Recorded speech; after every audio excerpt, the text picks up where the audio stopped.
Know yourself first. Different people have different starting points, and we need to acknowledge that, right? So, for most people, for maybe 99% of you watching this, your starting point is probably going to be something diet related, right? So, this is like if we're looking at where you are and where you want to be, and if the difference is mostly physical, most of my clients are coming to me for physical concerns, heart concerns especially, but also autoimmune, whatever it may be. 90% of the time, maybe 99% of the time, we do start with the diet.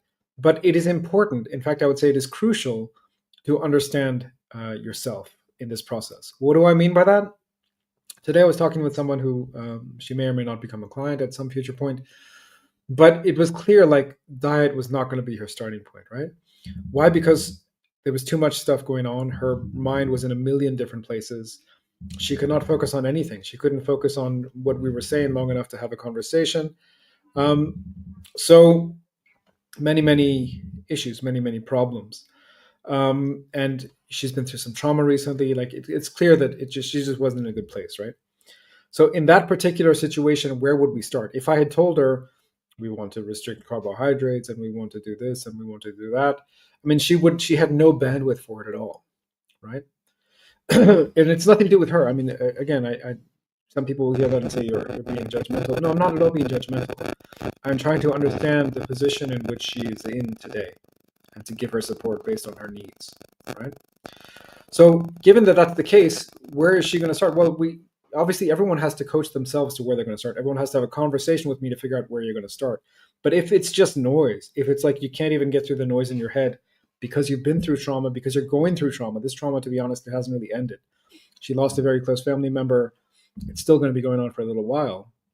So you need something to actually work through the emotional states. There are different tools. Journaling is a very powerful tool. Meditation, mind work, walking by yourself can be a powerful tool. Like there's an infinite number of tools, but you will not know which tool to use unless you know yourself, right?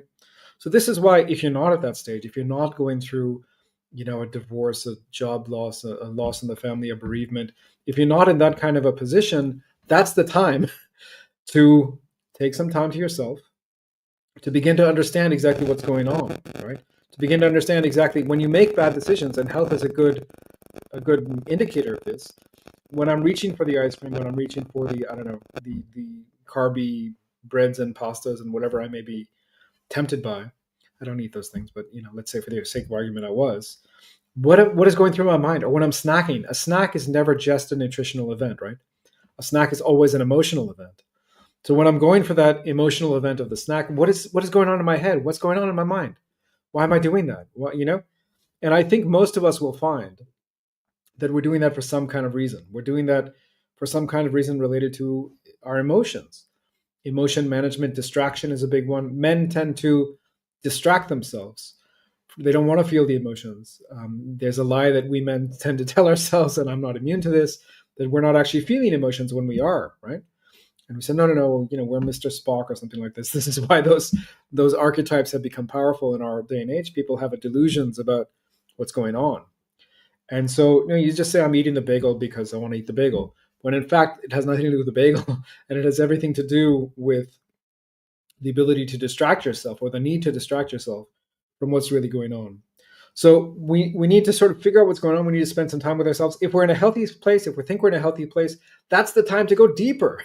That's the time to do the real emotional work, right? That's the time to sort of sit with ourselves, find some quiet space, do some guided meditations if you like, or do your own meditation, but try and figure out what's going on. What's preventing you if you feel like you're being prevented from being the best person of yourself. And let's face it, we can always improve. This is a never-ending journey. We're always going to improve.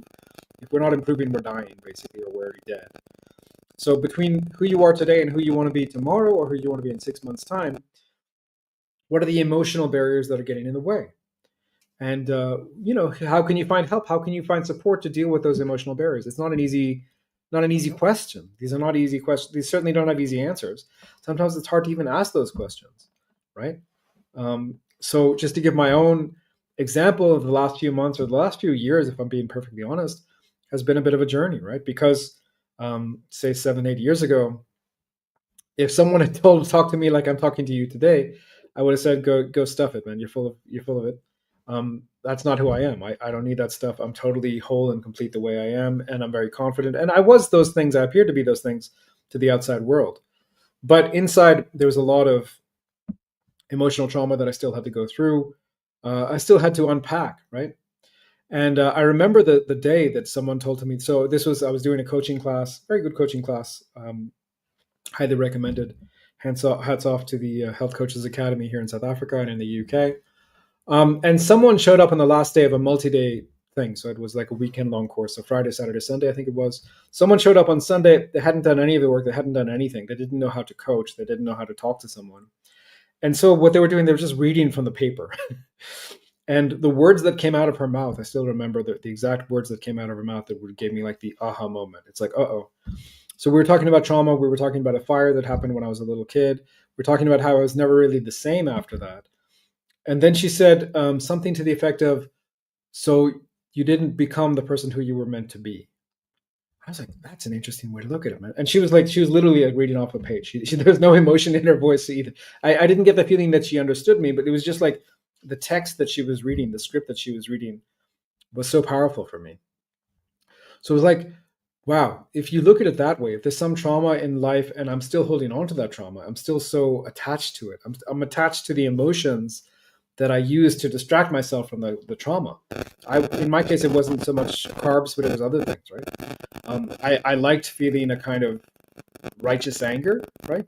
I think that's probably what most people would describe my emotional range 10 years ago as being, somewhere between righteousness and anger. And that was pretty much the whole thing, right?